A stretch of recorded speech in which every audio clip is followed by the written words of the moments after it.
Welcome to Babe Dive. Today, we're plunging into, well, a pretty intense stack of sources. We're exploring a world pushed right to the absolute edge. Yeah, it starts with this incredibly stark image. Imagine you're in this situations room, tense. Totally hushed. And these military advisors, they slap down a satellite photo, hundreds of ICBM silos. You see the trucks, the soldiers. Yeah. It's all very clinical, very precise. Then, wham, a surveillance satellite goes dark. And this former Yale professor, Hannon, he just calmly points out, they're getting ready for something. Cold calculation. But then, almost immediately, it cuts to something completely different. Human scale. This cruise ship, the Tropic Panorama. Right, frantically radioing about being stalked by an unidentified submarine. And then, nothing. Its final message just cuts off. Lost. And you got the president sweating, just wrestling with this awful decision, the point of no return. Agonizing, really. Wondering if making a show of force any move might just push everyone over the edge. So that's our starting point. Our mission today with this deep dive is to unpack how we get from that moment to the aftermath. Exactly. We're tracing this sprawling story, Right. using these sources to see not just the destruction, but the human side. Resilience, The search for meaning, even hope, in landscapes that seem utterly devoid of it. and how all these different lives, people from totally different walks, end up intersecting in these profound, really unexpected ways once everything just falls apart. Okay, let's dig into that moment. On the brink. The sources pinpoint it, the 30th of June of the grim summer. And the military perspective is chillingly clear. Hannon, the professor turned advisor. He's just laying it out. Soviet readiness, counting the silos, 263 in that installation alone. Probably holding, what, over 600 warheads? Just staggering numbers. And just minutes later, SKYII, the satellite, gone dark. Yep. Intelligence confirms it. The Soviets have gone to a high level of readiness. No ambiguity there. What strikes me, though, is how quickly the sources pivot from that, strategic view. To the president's head. Right. His internal struggle. He sees that map die on the screen. He knows. This is it, the point of no return. And that awful question starts circling in his mind. What if they're not planning a first strike? What if they believe we are? It's terrifying. The paralysis that comes from potential miscalculation on that scale, Yeah. it's not just about missiles anymore. No, it becomes deeply psychological. And that paralysis just deepens when he turns to Hannon, his expert. And asks him straight up, is there a difference anymore? Between good guys or bad guys, just lays it bare. And Hannon, he can't answer. The expert has nothing. So the president just whispers this mantra, almost, I'm A-okay. But the source is clear. Something inside him just breaks, snaps. He wants to go home, just wants out. But he knows. A long, long way from this chair. It's devastating. It really highlights the human cost, the psychological weight on whoever sits in that chair. Even the most powerful are just crushed by it. And that moment really sets the stage. The internal collapse mirroring the external one that's about to happen. Okay, so from that brink, we fall. Straight into the immediate aftermath, New York City. And our viewpoint character is Sister Creep. A homeless woman. Her perspective is just raw. She calls her life living in a den of demons, constant violence, desperation. The sources detail some harrowing stuff. Yeah. Men attacking her for her bag. Even. Leaving a baby in a garbage can. Just unimaginable choices. And her cry, save your souls, the end is near. It feels less like prophecy and more like commentary on what's already happened. Yeah, the last gasp of a broken society. And then the missiles hit. The burning spears. And New York becomes this nightmare landscape, a ravaged junkyard. Rubble mountains, smoke-filled ravines. The descriptions are visceral. Flames, scorching skin, the smell, charred flesh, and molten metal. Just absolute desolation. Twisted metal, crushed cars, fissures in the earth, spewing steam. It makes you wonder, how does anyone even begin to survive that? Well, amidst that, we meet Josh Hutchins, former wrestler, Black Frankenstein. Trying to get out in his old Pontiac, and then this bizarre thing happens. Yeah, his windshield just gets covered. A crawling brown mass of things. Insects. Mutated. Who knows? But it signals things are different now. Definitely signals the weirdness to come. So they escape somehow. Make it to Paw Paw's country grocery store. And here's another strange contrast. Outside, chaos. Inside, the store is described as neat, orderly. Like a little pocket of normality. Almost. They end up hiding in the basement. A makeshift shelter. Air's gonna get tight. but it's refuge. That contrast, the ordinary becoming extraordinary shelter, seems important. It really highlights how quickly the world warps. And that search for safety, for sanctuary, leads us elsewhere too. Earth House. Yes. The ultimate survivalist dream, right? A huge former silver mine. Repurposed. An impregnable fortress, stocked to the gills. Pistols, flamethrowers. Anti-radiation suits, the works. The Kroninger family arrives there feeling, finally secure, safe from the world outside. But the sources show us it's not quite perfect. There are cracks, literally. Right. A collapsed bit of ceiling.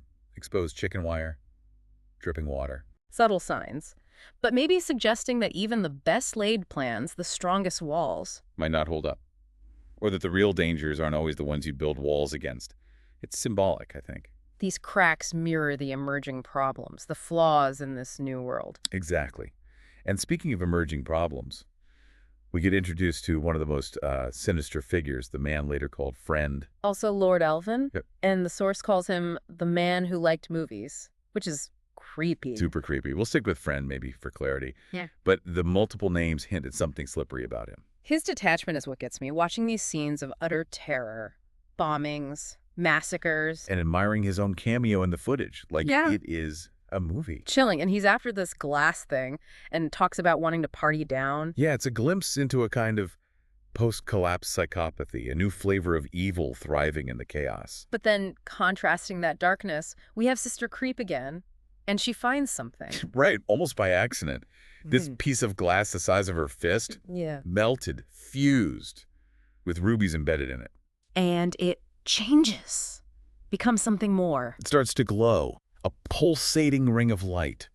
The source calls it a super-sensitive antenna An antenna for what? that lets her dream walk, travel in her mind almost to real places. She senses a larger purpose guiding her. Wow. So amidst all the grim reality, there's this mystical element emerging. Precisely.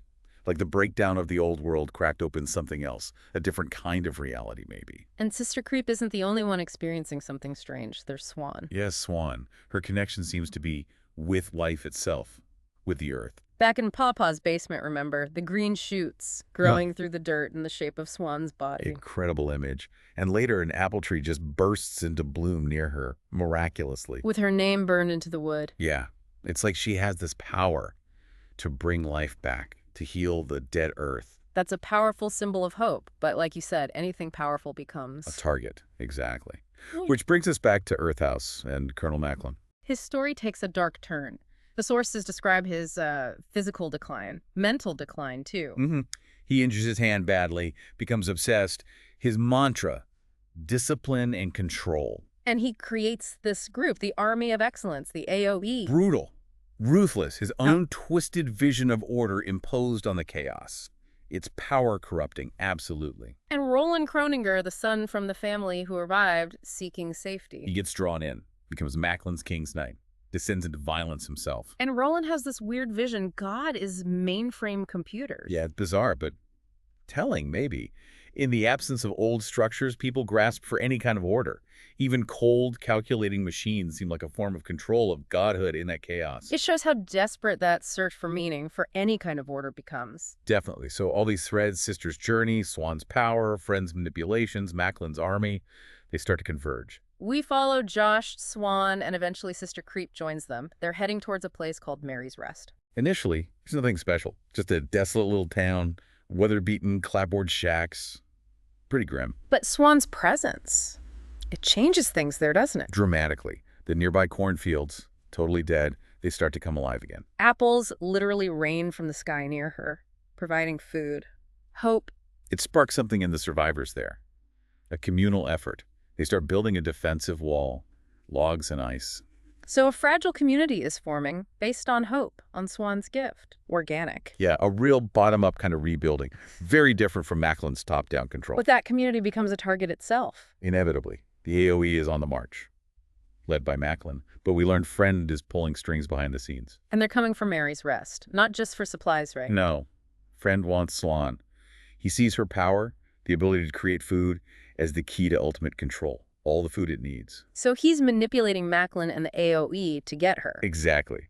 And the AoE is terrifying. They even have a tank Yeah. decorated with human bones. Just brutal intimidation. So this sets up a major confrontation. It's not just about survival anymore. No, it's really a clash of futures. Mary's Rest represents this fragile, cooperative, life-affirming hope. Against the AoE's vision.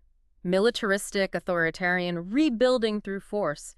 Build things back, but better, Macklin claims. Under his increasingly unstable leadership, yeah. So the sources bring us to this point. Which path forward? What's the cost? It's a fight for the soul of whatever humanity is left. Which leads us to the final hour, the battle at Mary's Rest. It's desperate.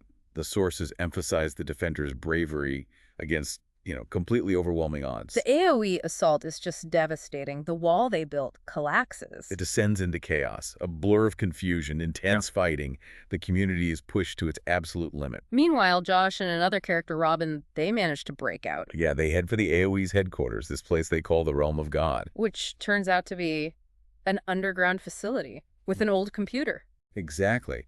And there's this neglected figure there, the god Roland envisioned, basically tending to this old machine that's still counting down to detonation. Still counting down from the original war. Seems like it. It's this chilling reveal of the mechanical, impersonal side of the apocalypse, this destructive program just running long after anyone cares. Cold, relentless logic. And that's where Swan makes her stand. Yes. She gets there somehow, confronts this god figure, the caretaker, pleads with him. To stop the machines, and her argument is really powerful. It really is. She says, people can tell the difference between good and evil. Machines can't. Wow. Human morality versus cold programming, right at the heart of it. It's a pivotal moment. The assertion of human values, human distinction, against the unthinking drive towards destruction. And then sacrifice. There are some key sacrifices here. Huge ones. Colonel Macklin, surprisingly, has this moment of, redemption, maybe. He attacks Roland Kroninger, stops Roland from preventing Swan from reaching the machine. A final act that allows hope a chance. But then, Sister Creep. Sister. She makes the ultimate sacrifice. Lunges to stop Roland after Macklin falls. Her dying moments. She sees her own shadow, fleetingly. And her last words are to Swan. Powerful words. Do the work. Do it well. You could bring things back, even better than they were. She calls Swan a natural-born leader. It's incredibly moving. Her sacrifice, Macklin's turn. It shows that even in the depths, choice matters. Redemption is possible. Humanity endures. So where does this leave us? Where does it leave Swan and this world?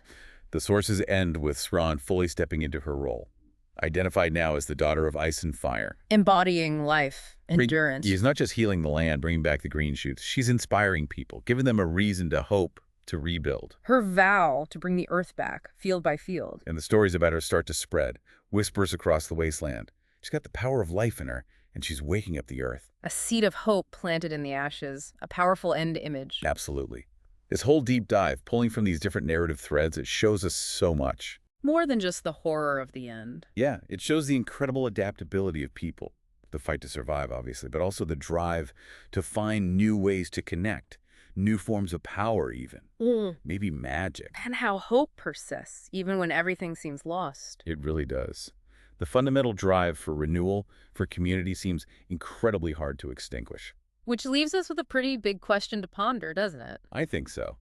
In a world like that where good and evil get so messy, where all the old rules are gone, what does rebuilding actually mean? Right, and where does that resilience come from? Is it human spirit? Is it something more like Swan's power? How do you make a wasteland bloom again? Not just the fields, but people's spirits too. How do you rebuild community, trust, meaning? Lots to think about there. A powerful journey through these sources.